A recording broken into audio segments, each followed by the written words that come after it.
Praise లాడమ్మా. Good morning. బాగున్నారు అందరూ? ఎలా ఉన్నారమ్మా?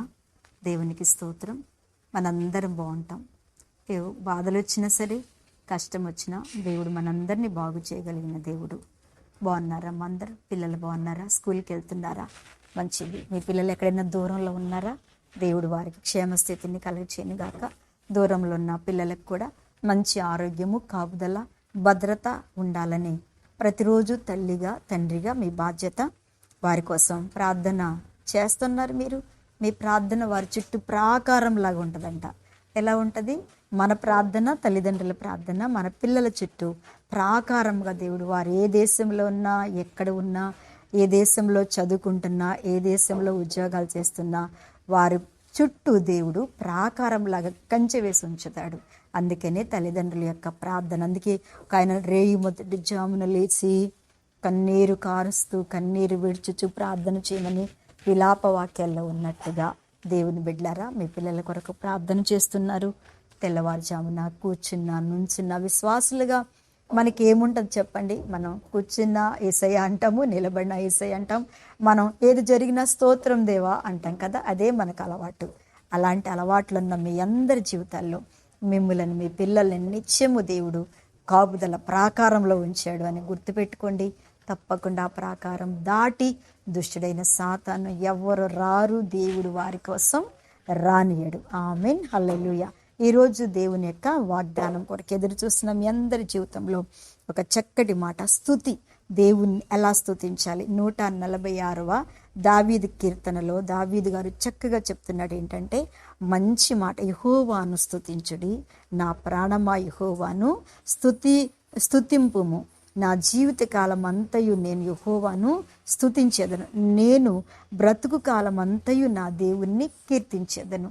దేవుని బిడ్డలారా, ఎంత చక్కగా ఆయన స్తుతి గురించి చెప్తున్నాడంటే, స్తుతిలో ఎంత అద్భుతం ఉందో, స్తుతించటంలో, ప్రభువుని ప్రార్థించటంలో, స్తోత్రం చెల్లించటంలో ఎంత మహత్కార్యములు ఉన్నాయంటే, అందుకని ఒక ఆయనకంట గుండె జబ్బు వచ్చిందంట.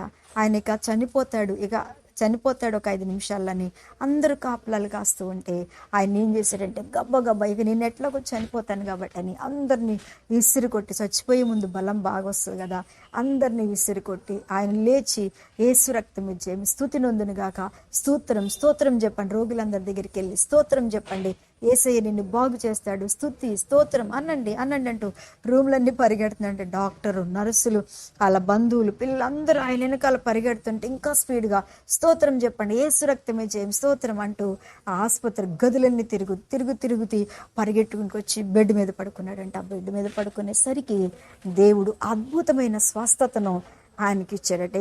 ఇక అయిపోతాడు అనుకునే వాళ్ళు బాగా కొట్టేస్తున్నారంట. గుండె ఇలా కొట్టేసి బాగా ప్రెస్ చేస్తూ ఉంటే ఆ గుండె ఎక్కడ ఉండాల్సిన గుండె అక్కడికి వచ్చేసిందంట. దేవుడు ఆయన స్వస్థపరిచి డాక్టర్లు ఆశ్చర్యపోయారట. ఇక ఈయన బ్రతికాడు, స్వస్థత వచ్చింది, ఈయన్ని ఆ దేవుడే బ్రతికిచ్చాడని అందరూ దేవుణ్ణి విశ్వాసం ఉంచారంట. చూసారా స్తుతిలో ఎంత బలం ఉందో? చూసారా స్తుతిలో ఎంత అద్భుతమైన కార్యం ఉందో?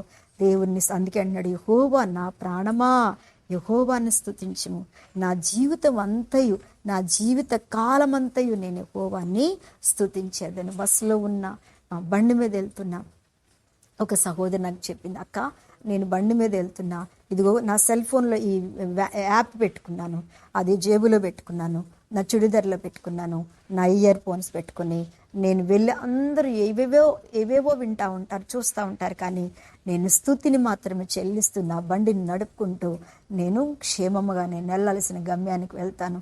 అందుకనే నీవు కూడా పడుకున్నప్పుడు ఈ స్తుతిని విను, ఈ స్తుతి అంటూ నాతో చెప్పడం జరిగింది. నేను సిక్ అయిపోయినప్పుడు నాకెంతో సంతోషం ఇస్తుంది. అందుకంటే నా బస్సులో వెళ్ళినా, ఎక్కడికి ప్రయాణం వెళ్ళినా, నువ్వు ఎక్కడ కూర్చున్నా, నువ్వు జాబ్ చేసుకుంటున్నా, నీ హృదయం మాత్రం దేవుణ్ణి ఏం చేయాలంట, నా జీవితకాలం అంతా కూడా నా ప్రభువుని కీర్తించేదను, నా ప్రభువుని స్తుతిస్తున్నా, నన్ను స్తుతించు.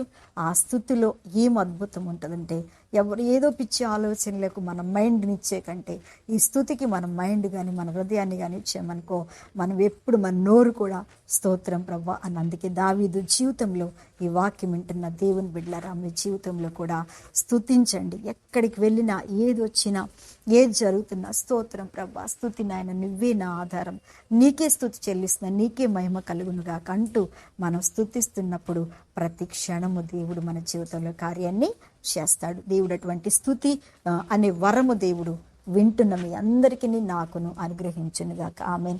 కళ్ళు మూసుకొని ప్రార్థన చేస్తాను. మహాపరిశుద్ధుడా, ఉదయకాలమున ప్రతి బిడ్డను దీవించండి.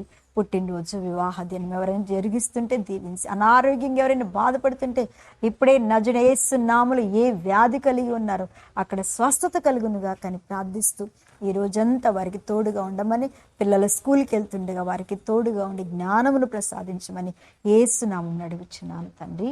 ఆమేన్. ప్రైజ్ లార్డ్ అమ్మ. దేవుడు మిమ్మల్ని దీవించునుగాక. ఆమేన్.